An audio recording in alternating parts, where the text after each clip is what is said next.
kerangka ekonomi madani ialah untuk kita memacu Malaysia ke arah yang lebih maju. Jadi dalam 3 tema ini sebenarnya kerajaan bertujuan untuk meningkatkan produktiviti sama ada sektor swasta ataupun sektor awam. Jadi tak boleh hanya swasta yang tingkatkan produktiviti, sektor awam dari segi government delivery pun kena meningkat. Dengan itu kita nak menggalakkan pembangunan perniagaan kita, SME kita dan seterusnya. Dengan kemakmuran yang dikecapi, kita harap kita boleh juga menaikkan ataupun meningkatkan taraf hidup rakyat. Itulah secara kesimpulan kepada kerangka ekonomi madani.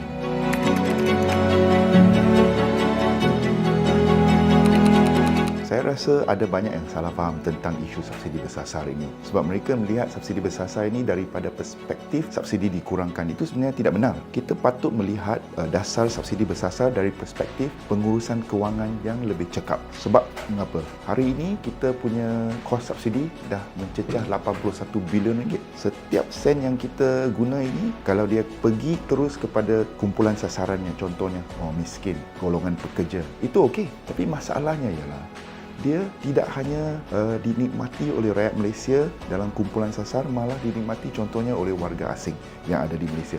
Jadi kita tak kata orang kaya tak perlu bantu, hanya kita bantu orang miskin. Bantu orang miskin dari segi mungkin barang-barang kemudahan asas supaya boleh mereka meningkatkan lagi taraf kehidupan mereka. Tetapi untuk contohnya untuk peniaga, usahawan, kita bantu benda lain. Tak perlu bantu subsidi telur. Kita bantu contohnya dalam belanjawan 2024 ada 44 bilion ringgit untuk membantu SME Malaysia berkembang, membangun dengan lebih maju lagi.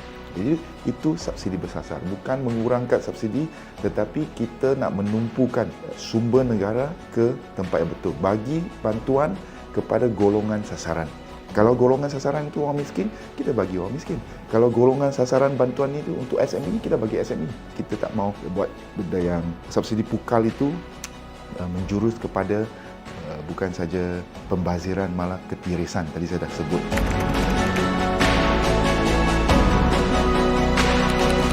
Prinsip kerajaan ialah kalau seseorang itu, contohnya sesebuah syarikat itu, businessman, usahawan, dapat mencari rezeki di bumi bertuah ini, dapat meraih keuntungan, mampu beli barang-barang bernilai tinggi, maka prinsipnya ialah kita minta supaya mereka sumbang lebih sikit kepada negara.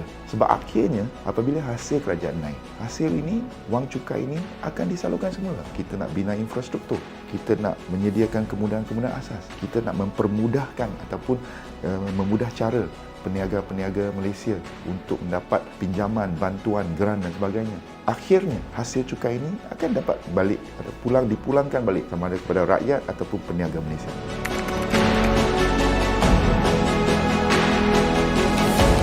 Saya bagi balik contoh kepada daging ayam dan telur ayam itu.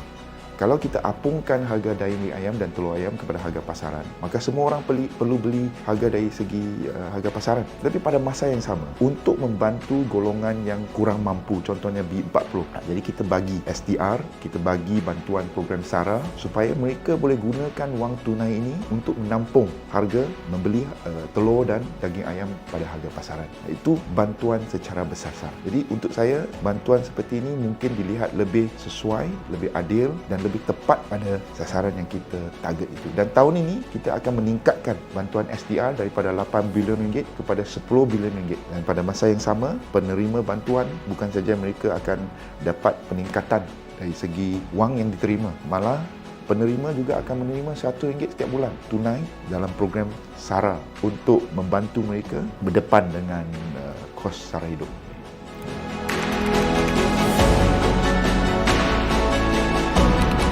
Kalau cakap tentang keterjaminan makanan, mungkin antara isu pertama ataupun isu utama ialah beras.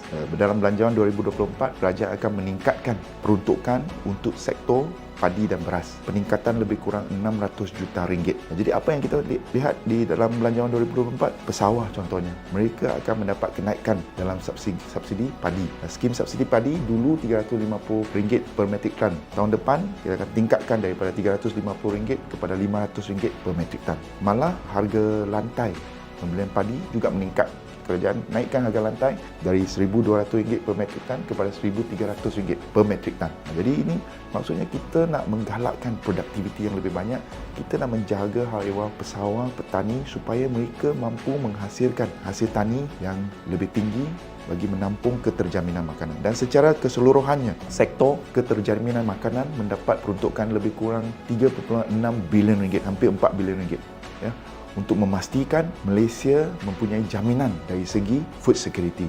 Jadi kerajaan persekutuan akan bekerjasama dengan setiap kerajaan negeri untuk memastikan isu keterjaminan makanan di Malaysia ini terjaga.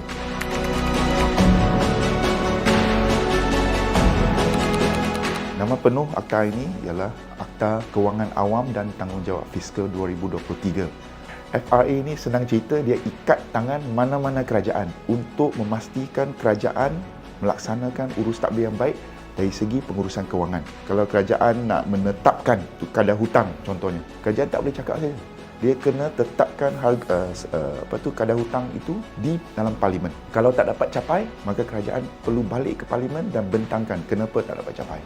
Maka kita perlu ada beberapa laporan baru. Kalau dulu setiap tahun sekali kita terbitkan laporan tentang belanjawan. Tapi lah ni selepas adanya undang-undang ni, kerajaan perlu menjawab di parlimen, perlu bentangkan di parlimen apa pencapaiannya. Belanjawan dah sampai tahap mana? Dah belanja untuk sektor apa? Siapa yang dapat manfaat? Tiap separuh tahun dia kena bentangkan laporan ini di parlimen.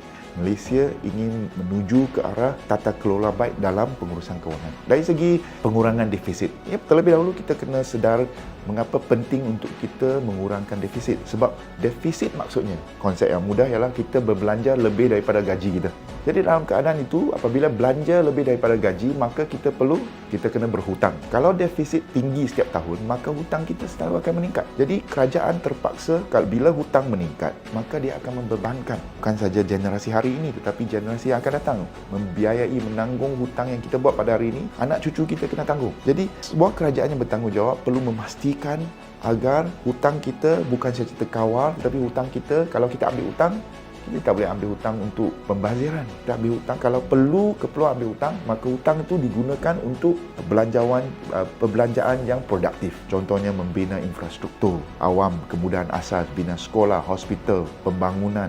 Sebab kalau kita ambil hutang untuk perkara itu, maka dia ada pulangan dari segi hasil. Kalau kita ambil hutang, kemudian ada rasuah, ketirisan, pembaziran, maka hutang itu semakin bertambah tapi tidak ada hasil.